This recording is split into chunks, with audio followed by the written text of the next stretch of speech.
Olá, estamos começando um Band Eleições, numa série de programas para esclarecer as dúvidas sobre as eleições municipais desse ano.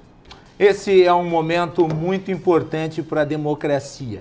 E hoje vamos conversar com o presidente do Tribunal Regional Eleitoral do Rio Grande do Sul, desembargador Voltaire de Lima Moraes. Presidente, seja muito bem-vindo à nossa série Band Eleições aqui na TV Bandeirantes.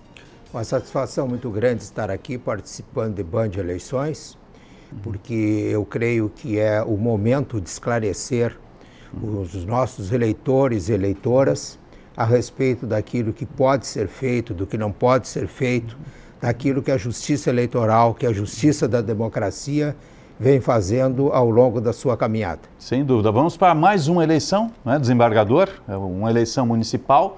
Esta diferente, porque nós tivemos muitos municípios impactados pela enchente. A própria Justiça Eleitoral também chegou a ser impactada. Como é que está essa situação hoje para a Justiça Eleitoral, para a operação, desembargador? Bom, primeiro cabe salientar que nós temos realizado vários encontros, videoconferências com as mais diversas zonas eleitorais, especialmente aquelas mais atingidas.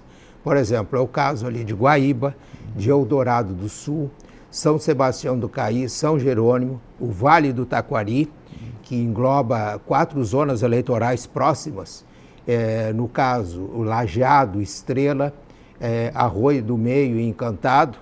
E Encantado tem aqueles municípios termos, ou seja, não são sedes de zonas eleitorais, mas estão vinculados às zonas eleitorais, no caso de Encantado, que é o caso de Mussum e Roca Salles, que foram duramente atingidos.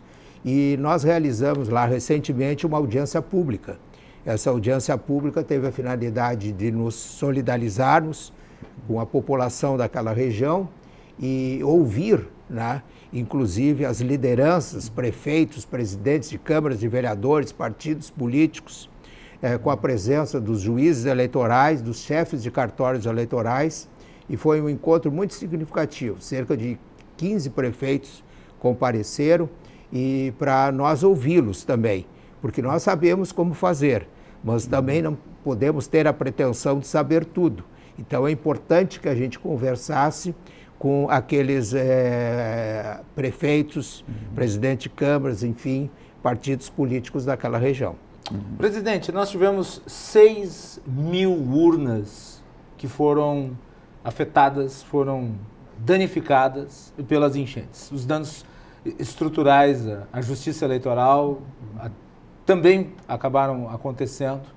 Em relação à organização técnica das eleições, sei que a Justiça Eleitoral tem um cuidado muito grande, um zelo em relação a isso. Quais são as providências em relação a essas 6.000 urnas? Como é que a eleição do Rio Grande do Sul vai ser sustentada sem esse equipamento? Da onde vêm urnas alternativas para a utilização durante o processo eleitoral? Bom, essa pergunta é muito importante porque nós temos que esclarecer que nós perdemos cerca de 6.000, aproximadamente. Mas já temos garantido o envio por parte do Tribunal Superior Eleitoral de 6.500 urnas. Fora isso, o Tribunal Regional Eleitoral do Distrito Federal, onde não há eleições municipais, o presidente já também se prontificou, caso haja necessidade de nós buscarmos urnas eletrônicas lá também. Então, essa questão das urnas não nos preocupa. Nós estamos tomando todas as providências, elas já foram desencadeadas já há algum tempo e virão, inclusive, técnicos do TSE junto com os nossos do TRE para fazer o acompanhamento, substituição dessas urnas que foram danificadas. Mas essas urnas vêm de onde? Vem do próprio Tribunal Superior Eleitoral. Vem do estoque de urnas. Eles têm um estoque. Urnas reserva. Sim, não, eles têm um estoque de urnas, inclusive urnas novas lá também. Sim, né? Porque é uma fábrica de urnas que produz para o TSE. Né? Então o TSE, né, já tem um ofício, inclusive, que eles nos mandaram de lá, e não há problema com relação a isso. O maior problema que eu vejo a migração de pessoas, isso sim. Sim. Porque o senhor tem municípios que foram devastados. Eu imagino assim, Cruzeiro do Sul, por exemplo, né? Vai ter que fazer algum esforço, quem sabe, colocar uma urna até no município vizinho. Não sei se isso é possível. Né? Não, lá em Cruzeiro do Sul, quando nós tivemos que o Cruzeiro do Sul é o município termo da zona eleitoral de Lajeado. Então, o que ocorre lá? O juiz eleitoral, chefe de cartório eleitoral, eles já providenciaram na realocação de algumas sessões eleitorais. São poucas, na verdade, porque nós conseguimos ali superar as dificuldades.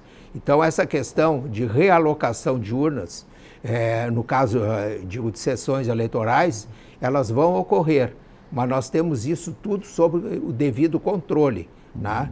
O que nós vamos fazer toda vez, essa é uma preocupação nossa, e as diligências estão sendo encaminhadas nesse sentido, toda vez que houver uma realocação de sessões eleitorais, vai ficar um aviso ali para onde elas foram, porque nós temos que criar, isso sim, um conforto, uma comodidade para o eleitor. Ele não pode chegar lá no dia e dizer, olha, a minha sessão eleitoral é aqui, para onde ela foi? Não, vai ter um aviso, vai ser uma ampla divulgação a respeito de eventuais modificações de sessões eleitorais. Agora, o senhor teme com isso que em alguns municípios se tem uma abstenção muito grande porque a população migrou devido à crise climática toda?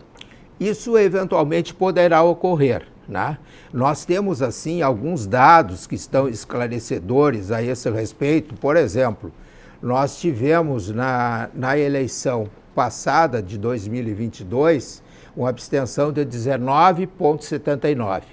Nas eleições onde ocorreram problemas relacionados à pandemia, que é 2020, a abstenção foi de 23,67%. Então, tem questões assim que nós vamos trabalhar muito, nós vamos fazer um grande movimento no sentido de evitar abstenções, porque a importância do voto ela é fundamental, por várias razões. Primeiro, porque nós vamos estar escolhendo os gestores municipais, né? E também aqueles que vão participar de câmaras de vereadores. Né? Se nós temos uma preocupação em escolher, por exemplo, o melhor colégio para os nossos filhos, o melhor médico, o melhor dentista, o melhor engenheiro para construir uma casa, nós temos que também ter essa consciência cívica de escolher também o melhor gestor. E como é que a gente faz isso? Primeiro, ficando atento às plataformas, aquilo que os candidatos estão apresentando, para ver se é factível, né, primeiramente, não só sob o ponto de vista daquilo que o município pode fazer, que está afeto àquele município, e também verificar questões relacionadas com a profundidade daquela temática que está sendo discutida.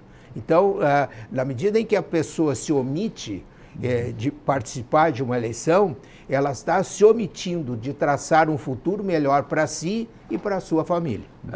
A Justiça Eleitoral ela tem, digamos, características sui generis, na medida em que ela desempenha um papel jurisdicional, mas também um papel administrativo. Na parte administrativa, como é que está, digamos, a organização para a utilização do sistema biométrico nessa eleição? Nós temos, no Rio Grande do Sul, 83% do eleitorado biometrizado. E nós temos também uma questão importante, né, que é o Rio Grande do Sul é o 5º colégio eleitoral do Brasil. Nós temos 8.682.000 eleitores e eleitoras. Então, o que é importante salientar?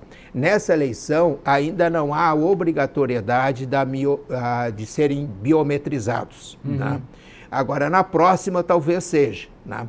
Então, se alguém não foi biometrizado, mas tem o seu título, tem um documento com a foto, com a identificação, ele vai comparecer na sua sessão eleitoral e vai votar tranquilamente. Mas tem uma parcela que foi biometrizada a partir do GovBR, não é? Na junção dos dados. Sim. Eu fui o caso, porque eu não colhi, quando eu cheguei na última eleição, estava lá minha digital. Sim, porque se alguém fez, por exemplo, a carteira de identidade, ou fez uma carteira de motorista, esses dados foram repassados também para a Justiça Eleitoral. No caso, nós temos aqui um exemplo da unificação dos serviços federais. Sim. Integração, né? A integração tecnológica que serve para a eleição. Deixa eu lhe perguntar, eu acho importante entrar nas questões polêmicas envolvendo a Justiça Eleitoral. O senhor considera, presidente, que esse ano nós vamos ter menos desinformação sobre o resultado das eleições, que é um tema que... Ou eficácia das urnas. Um tema que circula, o senhor sabe muito bem, né, presidente? Um tema que circula especificamente em eleições nacionais. Nas eleições municipais, o número de informações falsas sobre a credibilidade do sistema de votação brasileira costuma cair. Como é que o senhor vê isso para esse ano? Não, primeiro, eu acho que essa questão da segurança das urnas é uma questão ultrapassada, né?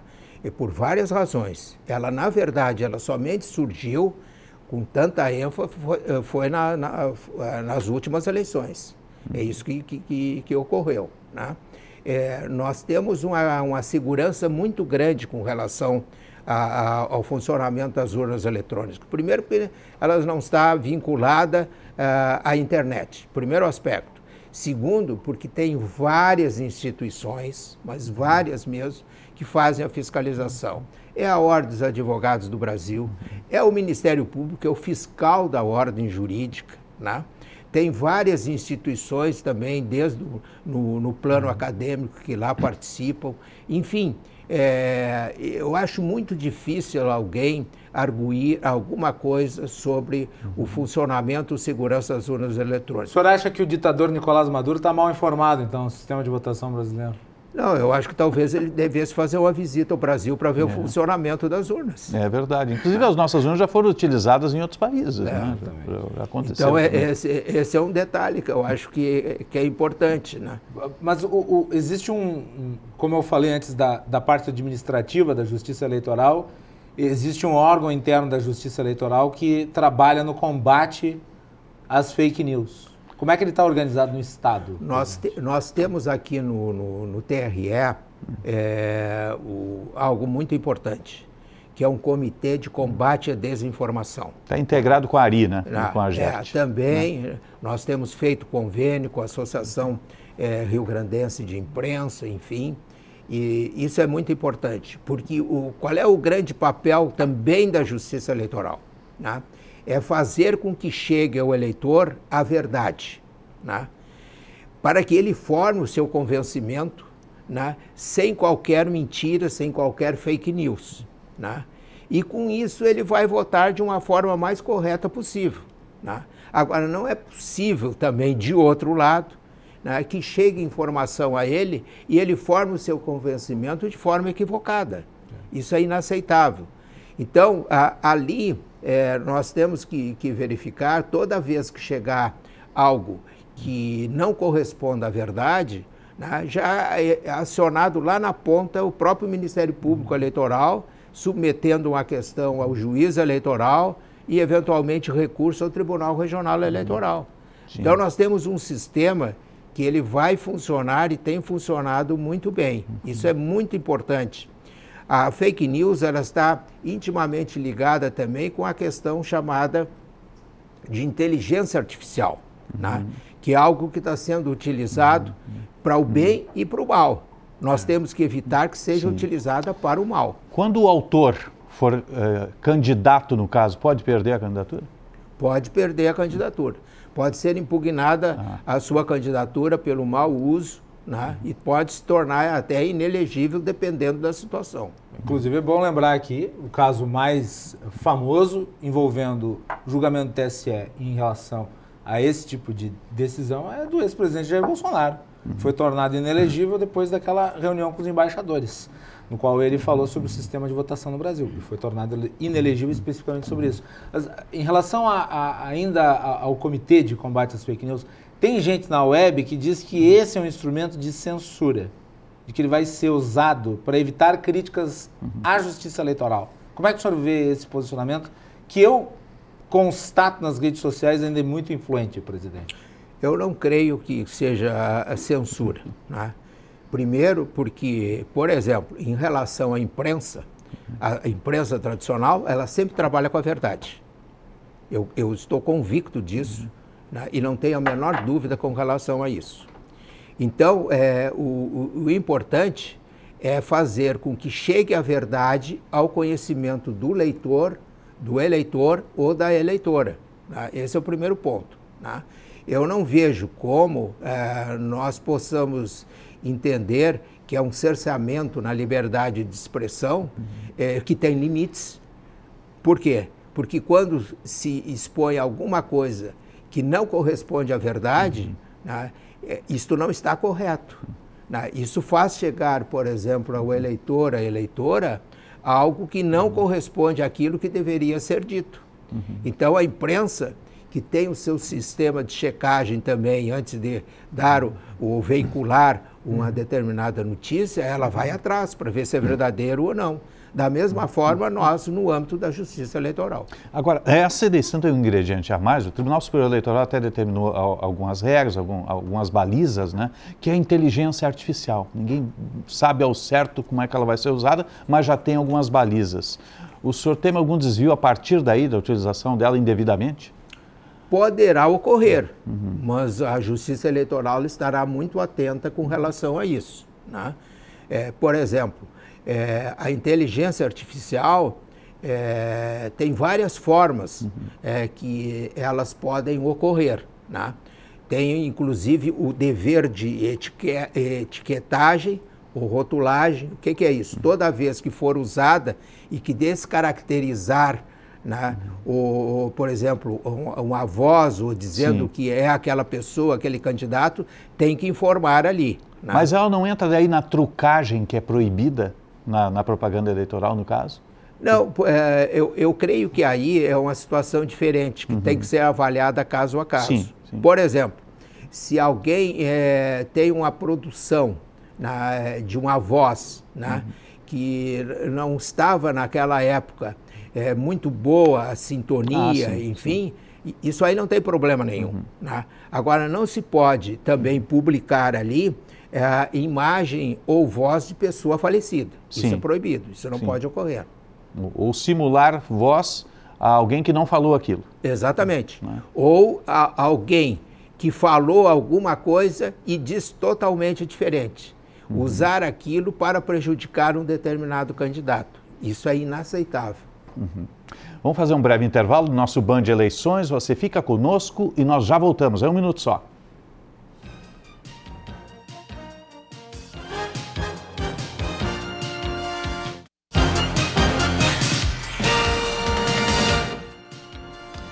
Estamos retornando com Band Eleições, nesta ampla cobertura do Grupo Bandeirantes, nessa eleição municipal de 2024, dando largada à cobertura. Temos aí uma série de reportagens, o debate, logo ali em seguida com os candidatos à Prefeitura aqui da capital dos Gaúchos, dia 8 de agosto, aqui na tela da Band, 22 horas, reunindo os candidatos à Prefeitura de Porto Alegre, num amplo espectro de cobertura, reafirmando a nossa democracia. Recebendo hoje nesse Band Eleições o presidente do Tribunal Regional Eleitoral do Rio Grande do Sul, o desembargador Voltaire Lima de Moraes. Chamei o intervalo, Macalossi tinha uma pergunta engatilhada, por gentileza, Macalossi. Presidente, vamos lá. Outra questão que eu considero provocativa e que vale a reflexão sobre a legislação eleitoral.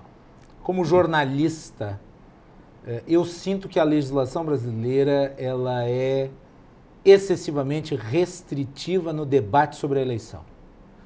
Na busca de equilíbrio e igualdade de condições entre os candidatos, que me parece ser absolutamente razoável, ela estipula tantos regramentos que os jornalistas temem a abordagem que dão durante o período eleitoral, o que faz com que haja menos discussão sobre as cidades, sobre o estado, sobre o país. E daí a percepção de quem trabalha com a comunicação é de que é mais fácil falar de eleições nos Estados Unidos e na Venezuela do que eleições no Brasil, que são aquelas que fazem a diferença na vida das pessoas. Como é que o senhor vê isso? Bom, primeiro tem que salientar um aspecto aqui. Nós temos a lei das eleições, que é de 1997. Passou pelo Congresso Nacional, onde foi profundamente debatida. Tem algumas vedações, eventualmente, que talvez nós pudéssemos repensar, revisitar a lei, no caso das eleições, né? Como salientou aqui, cada país tem o seu regramento, né? Mas eu creio que alguma coisa, eventualmente, poderia ser revisitada, né? Por exemplo, nós estamos agora num período, né, em que não se admite a propaganda eleitoral ainda. Sim. Nós temos o que se admite é a propaganda intrapartidária, né? E alguém vem, por exemplo, um candidato a um veículo de comunicação, né, não dá para ele estar pedindo voto para ele ou para outra pessoa, né? Essa é uma vedação. Não sei se isso aí seria, digamos assim, algo que merecesse, digamos assim, um aprofundamento, porque, por um lado, é um cerceamento, né, da atividade, digamos assim, da própria mídia, escrita, falada e televisada, né, como um todo, eu estou considerando aqui. Mas, por outro lado, é uma forma de tentar estabelecer uma certa isonomia, um regramento geral. Então, é outro aspecto que nós teríamos que analisar. Mas, presidente, eu me refiro especificamente à jurisprudência da Justiça Eleitoral em relação à análise crítica das eleições, não por candidatos, mas por quem trabalha com a informação. A Justiça Eleitoral, ela decide com base na Constituição e nas leis, no caso, as leis infraconstitucionais. Então, eu não vejo, digamos assim, nesse ponto, né, pode encontrar um caso isolado aqui ou acolá, né, precisaria ser melhor avaliado, que pudesse, digamos assim, se desorientar da jurisprudência. Mas a jurisprudência sempre é uma linha a seguir, é como se fosse uma bússola, é uma orientação. E os tribunais geralmente seguem essa orientação. Deixa eu falar um pouquinho da tecnologia, desembargador, porque eu estava na primeira eleição em 96, quando parte dos municípios fizeram a primeira operação com urna. A urna pouco mudou de lá para cá, recebeu algumas alterações importantes, né, de bateria, de software, veio vindo na sua construção, né? E o TSE chegou a fazer uma consulta há alguns anos aos grandes players de informática, Microsoft, Apple e outros mais, para um sistema que migrasse para dentro do celular. O senhor vê a possibilidade disso no futuro, avançar-se nisso? Olha, essa é uma questão assim bem delicada e complexa, né? Por quê? Porque há algum tempo, se alguém dissesse, né, que nós, pelo celular, nós faríamos tudo, e não somente uma simples comunicação telefônica, né, ninguém poderia acreditar. O avanço tecnológico é algo assim impressionante, né? Agora, uma coisa é certa, qualquer modificação no plano tecnológico, ele passa por uma premissa básica, ou seja, assegurar que uma eleição possa ser segura, limpa e que reflita a verdade daquele que votou e daquele que obteve voto. Sim, inviolabilidade do voto, essa é a premissa principal. Essa é a principal para mim. Mas aí, quando se fala de, digamos, transpor a urna para o celular, a gente chega num terreno que, no meu modesto entender, ele é perigoso, porque facilita a violação do sigilo do voto. O sujeito votar de casa, sem nenhum tipo de redoma protetiva oferecida pela Justiça Eleitoral, mesários, fiscalização, é muito mais fácil alguém mostrar em quem está votando. Pelo menos eu vejo uma restrição muito severa aí em relação a essa possibilidade. Por isso que eu falei que isso passa por uma premissa básica, que é a questão da segurança, né?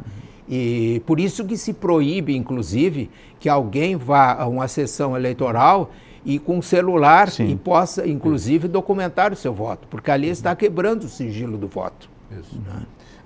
Em relação à legislação ainda, presidente, nós vimos recentemente uma atualização estabelecendo cotas e fazendo uma análise do que se estabeleceu na legislação e depois o processo de autoanistia concedido pelos partidos pelo descumprimento do regramento que eles mesmos haviam estabelecido. Como é que o senhor vê a evolução da legislação eleitoral? Nós estamos realmente capacitados para aprofundar as mudanças necessárias? Ou nós vamos ficar sempre nessas histórias, como vimos em relação à anistia autoconcedida pelos partidos? Bom, primeiro eu creio que a anistia, na verdade, ela evidencia um paradoxo. Por quê? Porque o Congresso Nacional aprovou uma legislação. baseado em alguns princípios. Que é punitiva. Exato. Agora, depois, ele faz uma modificação para tornar aquilo tudo sem efeito, né? Eu creio que não se passa uma mensagem positiva para a opinião pública, inclusive, e para as pessoas que procuram pautar as suas condutas de uma forma muito correta. Então, eu creio que esse tipo de encaminhamento, com a devida vênia, não me parece o mais adequado. Respeito, evidentemente, as decisões do Congresso Nacional, como tem que ser respeitadas, e a Justiça Eleitoral, quando aplicam a lei, ela quer, na verdade, tornar efetivo um comando dos congressistas. Com certeza. Formação de mesários e fiscais, esse processo todo. Como é que está sendo feito isso pelo Tribunal Regional Eleitoral, pela Justiça, já que a gente também vai viver um momento pós-enchente aí, pode ter alguma afetação? Não, esse não é um problema também, né? Porque nós temos um controle a partir das zonas eleitorais com relação aos mesários, né? Os fiscais também de partidos podem comparecer lá livremente, então isso não é um problema para nós. E fora isso tem a fiscalização do próprio Ministério Público, né, eleitoral, que estará presente. Nós temos 165 zonas eleitorais nos 497 municípios que nós temos no estado do Rio Grande do Sul. Então essa questão não nos preocupa. Desembargador Voltaire Lima de Moraes, presidente do TRE, obrigado pela presença conosco aqui. Uma boa eleição para todos nós. Muito obrigado, foi uma satisfação estar com os senhores e senhoras telespectadores da Band. Obrigado, Macalossi. Eu que agradeço. Iniciando essa jornada na primeira edição do Band Eleições, lembrando, 8 de agosto, debate da Band para a Prefeitura de Porto Alegre, às 10h15, 22 horas e 15 minutos, aqui na tela da Band, neste estúdio, com os candidatos à Prefeitura da capital. E, semanalmente, o nosso Band Eleição também fazendo sabatinas, matérias especiais, ampliando a nossa cobertura. Nós vamos ficando por aqui. Obrigado pelo carinho da sua audiência. Band Eleições 2024. Olho no voto, olho na Band.